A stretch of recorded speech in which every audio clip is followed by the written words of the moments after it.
મિત્રો, સ્વાગત છે તમારું તમારા બધાની મનપસંદ ચેનલ HK એજ્યુકેશન ઓફિશિયલ પર। મિત્રો, મારી ચેનલ પર મળશે તમને સ્પર્ધાત્મક પરીક્ષાની તૈયારી કરતા મિત્રો માટે મોસ્ટ આઈએમપી ટેક્સ્ટબુક વિડીયો, સરકારી ભરતીની માહિતી, જાહેરાતના વિડીયો તેમજ આશ્રમ શાળાની જાહેરાતના વિડીયો। તો મિત્રો, ચેનલ પર નવા હોય, હજુ સુધી ચેનલને સબસ્ક્રાઇબ ન કરી હોય તો ફટાફટ સબસ્ક્રાઇબ કરી દો અને બાજુમાં આપેલા બેલ આઇકોન પર ક્લિક કરો જેથી તમને નવા વિડીયો મૂકો તો નોટિફિકેશન મળે।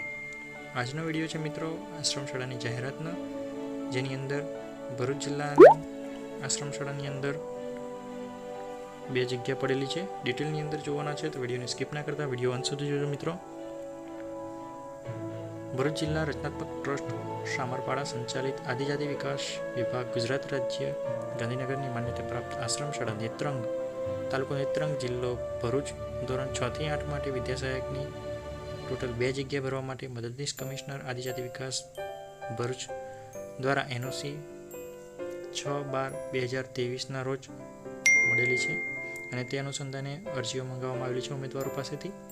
આશ્રમ શાળાનું નામ છે આશ્રમ શાળા નેત્રંગ, તાલુકો નેત્રંગ, જિલ્લો ભરૂચ।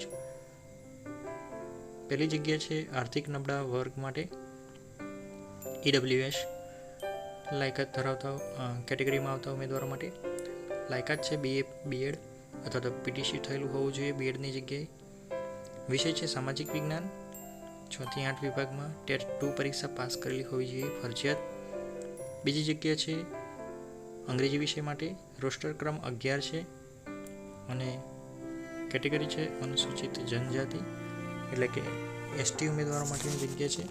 માત્ર ST ઉમેદવાર જ એપ્લાય કરી શકશે। લાયકાતની વાત કરીએ તો BA BEd અથવા તો PTC કરેલું હોવું જોઈએ, તેમાં પણ ટેટ 2 પરીક્ષા ફરજિયાત પાસ કરેલી જોઈએ મિત્રો।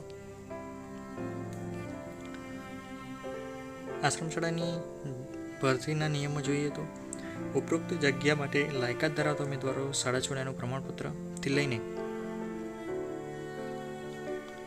લાયકાતના તમામ પ્રમાણપત્રોની પ્રમાણિત નકલો તથા અનુસૂચિત જાતિના પ્રમાણપત્ર, આર્થિક નબળા વર્ગના ઉમેદવારો માટે EWSનું પ્રમાણપત્ર, આવકનો દાખલો, સ્વહસ્તાક્ષર અને પાસપોર્ટ સાઇઝના ફોટા સાથેની રજિસ્ટર ADથી જાહેરાત પ્રસિદ્ધ થયાના 10 દિવસની અંદર નીચે આપેલા સરનામે તમારે અરજી કરવાની રહેશે। ઉમેદવારે ગુણપત્રકની અંદર CGPA કે ગ્રેડ પદ્ધતિ દર્શાવેલી હશે તો જે તે કોલેજ અથવા તો યુનિવર્સિટીમાંથી કુલ ગુણમાંથી મેળવેલા ગુણનું પ્રમાણપત્ર લાવવાનું રહેશે। તમામ વર્ષ કે સેમેસ્ટરની ગુણપત્રક અથવા તો અન્ય જરૂરી દસ્તાવેજો વગરની અધૂરી વિગતવાળી અરજીઓ હશે અથવા તો મુદત બહારની અરજી હશે તો તેની અરજી રદ કરવામાં આવશે। એટલે 10 દિવસની અંદર અરજી કરી દેજો મિત્રો।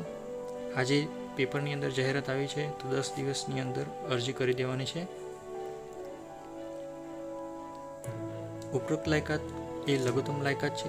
જો ઉમેદવારે શૈક્ષણિક તેમજ વ્યવસાયી લાયકાત વધારાની લાયકાત ધરાવતા હોય તો તેના પણ ગુણપત્રોની નકલ અરજી સાથે સામેલ કરી શકો છો। ત્રીજી શરત છે કે અપર પ્રાથમિક વિભાગના વિદ્યાસહાયકની નિમણૂક માટે ટેટ 2 પરીક્ષા ફરજિયાત પાસ કરેલી હોવી જોઈએ અને તેની મુદત સરકારશ્રીના ધારાધોરણ મુજબની રહેશે। કોમ્પ્યુટરનો જાણકાર હોવો જોઈએ ઉમેદવાર। ચોથી શરત છે કે વિદ્યાસહાયકને પ્રતિ માસે સરકારશ્રીના ધારાધોરણ મુજબ 5 વર્ષ સુધી ફિક્સ પગાર આપવામાં આવશે।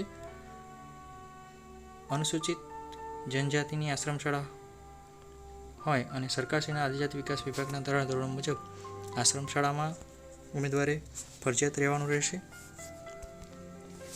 અને ઉમેદવારે એક અરજીની નકલ આદિજાતિ વિકાસ અધિકારીની કચેરી, રાજપીપળા MV રોડ, જિલ્લા સેવા સદન રાજપીપળા, જિલ્લો નર્મદા ખાતે પણ મોકલવાની રહેશે। અરજી મોકલવાનું સરનામું નોટ ડાઉન કરી લેજો મિત્રો। મંત્રીશ્રી, ભરૂચ જિલ્લા રચનાત્મક ટ્રસ્ટ સામરપાડા, મુકામ પોસ્ટ સામરપાડા, તાલુકો દેડિયાપાડા, જિલ્લો નર્મદા। તો મિત્રો, આ હતી આશ્રમ શાળાની 2 જગ્યાઓ માટે ભરતી।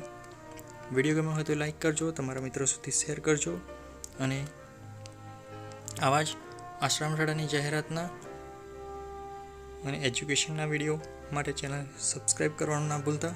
આવા જ નવા વિડીયો સાથે ફરી મળશું, ત્યાં સુધી જય હિન્દ,